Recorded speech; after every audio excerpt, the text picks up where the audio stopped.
Okay, folks, this is module 6, part 5. I think it's 5. Yeah. And we've been talking about the dark triad, right? And narcissism. So, what's the dark triad?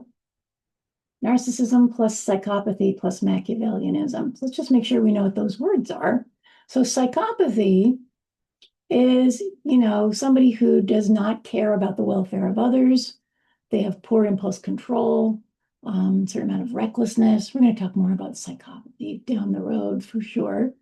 But pair that with narcissism, where the person feels extra special and entitled, and then add in some Machiavellianism, named for Machiavelli here, the philosopher who basically said, the end justifies the means, right? It doesn't matter if you have to cheat, lie, murder, steal, the outcome is what's important. So it's all about learning to manipulate other people, right? So Machiavellianism is all about manipulating others. All right, so consider the monstrous human that has all three of those components. Okay, so the dark triad. Of course, I forgot to start my timer. Let me do that. Boom. Okay. So here's an interesting finding. Most of us tend to feel pretty good about ourselves. In fact, most of us tend to believe we are better than average, which is statistically impossible, right? Average means most of us are there. So the better than average effect is this tendency that we have to think we are above average. So 90% of people claim they're better than average drivers. In a sample of 800,000 college-bound high school seniors, not a one rated themselves as below average, when statistically 50% are below average, right? And a whopping 25% believed they were in the top 1%. So we tend to have this inflated sense of our capabilities, right? We tend to think we're up here when by definition, most of us are over here, right? In the normal curve. So we have a bunch of unconscious strategies that we use to help us maintain this illusion that we are awesome, right? So we're going to look at a couple of these strategies. The first up is positive illusions. This is, overly favorable, probably unrealistic beliefs about ourselves in at least 3 areas. So there's the better than average effect, which we just talked about, where we believe that we're above average. Secondly, we falsely believe we have more control over things than we actually do. Things like wearing the team jersey or getting your face painted for the game is actually going to somehow, in any real way, support the team, right? And we're unrealistically optimistic about our personal futures. So, an awful lot of people think they're going to be millionaires. Most people don't end up being millionaires. And we seek to evaluate our abilities and beliefs by comparing them with those of others. So we engage in these social comparisons, right? An upward social comparison is when you compare yourself with people who seem superior to you in some way. People with low self-esteem are more likely to do this. And you can see how this would contribute to low self-esteem, right? So this is one of the reasons why social media is such a downer, because there's all kinds of people falsely presenting this view of themselves as kind of perfect, successful, when really, first of all, it's an artificially curated impression. Secondly, most people can't aspire to that, right? So there's the upward comparison, which can bum you out. The downward comparison, where you compare yourself to people who seem somehow inferior or doing less well. People with high self-esteem tend to do this more, and you can see how this would contribute to high self-esteem, because if you can look at someone else and say, well, at least I'm not as messed up as they are, that can make you feel better about yourself. So these reality shows, these Maury Povich type shows, daytime TV stuff, their appeal, a lot of it lies in kind of people's train wreck of a life being kind of trotted out so that you can think to yourself, well, at least I'm not them, right? Another kind of downward comparison is called temporal comparison. So temporal refers to time going by. And so this is when we view our current selves as better than our past self, right? So you look back and you say, well, I can see the growth. I can see how I've grown and changed. That makes people feel good about themselves too, right? Like, I'm not perfect, but I'm better than I was. Then there is something called the self-serving bias. People with high self-esteem tend to take credits for their successes, but blame their failures on outside factors. So that's the self-serving bias. So when we do well on a test, we tend to claim that as evidence that we are smart and capable. But when we fail a test, we tend to see that as, the test was unfair, the professor hates me, something like that, right? So we claim our successes as evidence of awesomeness. We reject our failures. That wasn't my fault. That's the self-serving bias. Our sense of self is also influenced by cultural factors. So in Western cultures, people often kind of take pride in standing out from the crowd, right? You don't want to blend in, you want to be uniquely you. But there are cultures where the message is you should blend in, right? And people prefer to blend in. So that's going to affect, be a function of what society you're raised in. So we can talk about kind of two big types of cultures. There's collectivist cultures and there's individualist cultures, and they emphasize different senses of self, right? So let's start with collectivist cultures. A collectivist society emphasizes one's connectedness to the different groups one belongs to. So the self is seen as just part of a bigger group, right? So what's important here is connections to family, to social and ethnic groups, conformity to the norms of those groups, because it's really important in a collectivist society that the group accepts you, right? And cohesiveness of the group. So everybody needs to get along. And so sense of self in a collectivist culture is strongly influenced by these relationships with others and these group memberships. Whereas in an individualist culture, the emphasis is more on individual rights and freedoms, self-expression, diversity, be yourself, be a leader, don't be a follower. The United States is technically an individualist culture, although certainly it's not hard to find examples of subcultures where enforcing the norms of the group become pretty important. All right, so positive illusions, the better than average effect, control, optimism, those are the positive illusions. Upward and downward social comparisons, the self-serving bias, and then collectivist and individualist cultural factors influencing our sense of who we are. All right, so let's talk a little bit about personality, the four big psychological approaches to understanding human personality. There's the psychodynamic, the humanistic, the social cognitive, and the trait approaches. Starting with Granddaddy Freud here, psychodynamic theory. So Sigmund Freud was a Viennese neurologist who developed the first comprehensive theory of personality. And he came to believe that many of people's problems were caused by unconscious conflicts, right? So the big metaphor we often use when discussing Freud's ideas is the iceberg. So this is your psyche, this is your mind.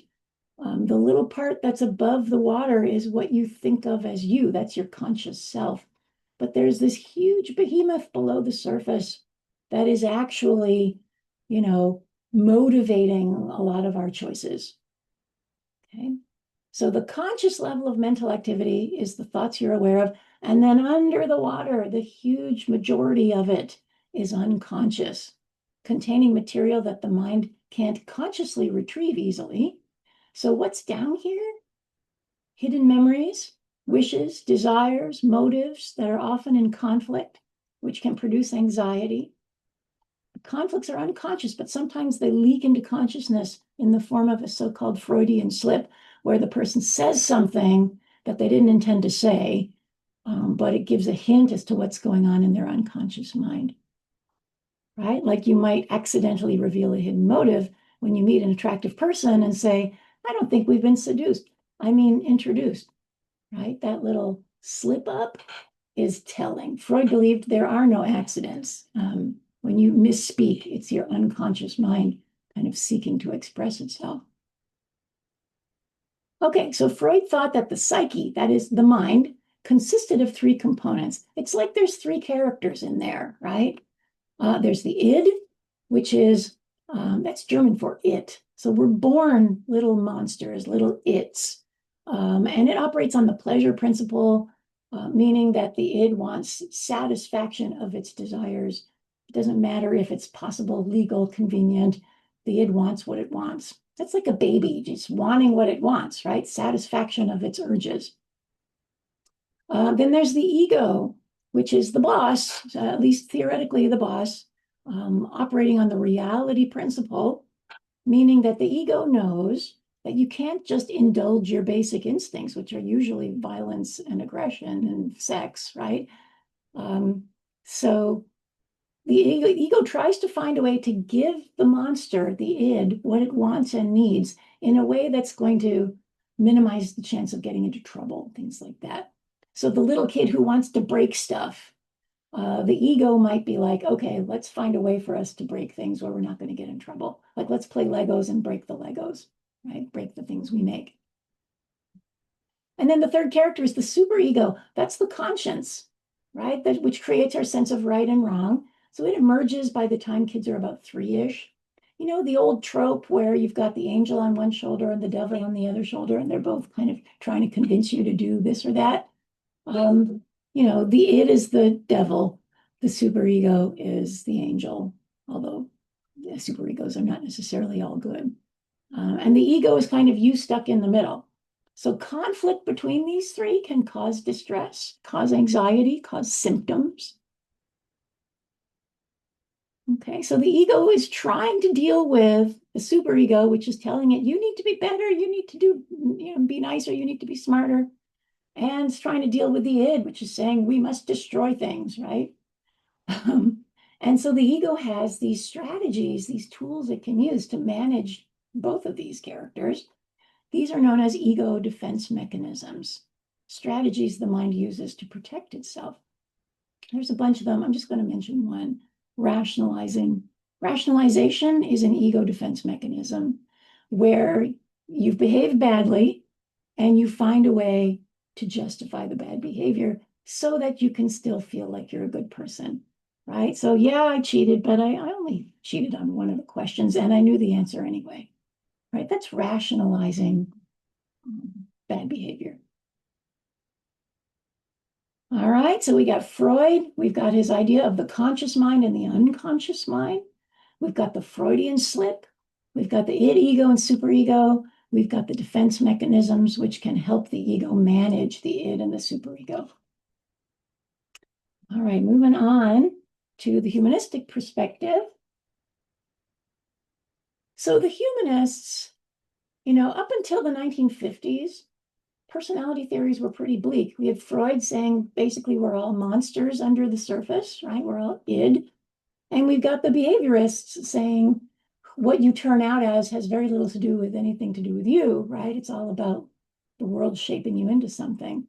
So the humanistic approach was a reaction against those ideas, emphasizing instead that we are each unique and basically good, not basically bad, which is what Freud was saying, and that we have the capacity to grow and change and get better, right? We can maximize our potential and be the best versions of ourselves through understanding ourselves. So the guy who came up with this view is Carl Rogers. Sometimes it's called the client-centered approach or the person-centered approach. But the therapist in this environment, their job is to create a supportive, accepting environment as clients explore who they really are, right? And so for Rogers, personality is shaped by other people's evaluations. He says a really important factor is the messages kids get from their parents, something he called conditions of worth. So a condition of worth is when, you know, other people say your parents give you a message such that, you know, you're only lovable if.